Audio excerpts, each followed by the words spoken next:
Global Peace and Transformation veut dire la paix globale et la transformation.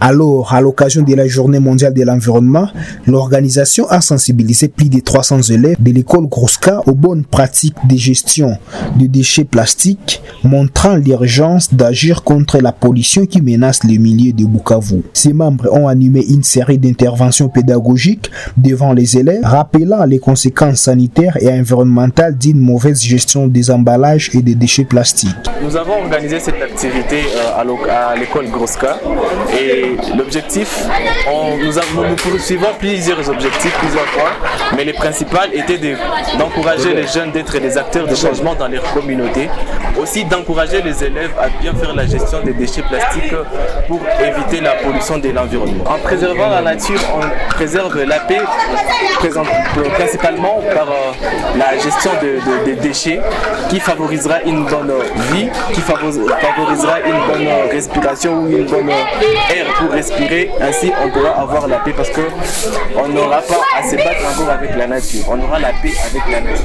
Pour rendre l'action concrète, Global Peace and Transformation a remis à l'établissement quelques poubelles fabriquées à partir de plastique recyclé afin de faciliter les stockages et les collectes de déchets sur les sites scolaires. Cette prise de conscience chez les enfants est pour les organisateurs la première étape au son de ménage.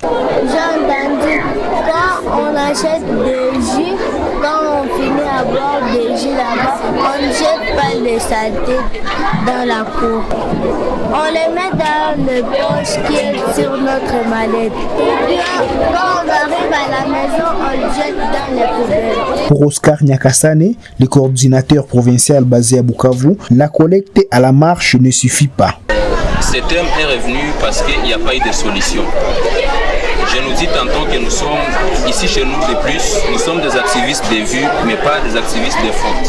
Parce que de temps en temps, nous nous attaquons à la poubelle, alors peut-être au lac. Et c'est là où les déchets arrivent. Mais nous devons nous attaquer beaucoup plus à la source de l'éducation environnementale. Nécessairement, nous devons comprendre les comportements adoptés face à la nature.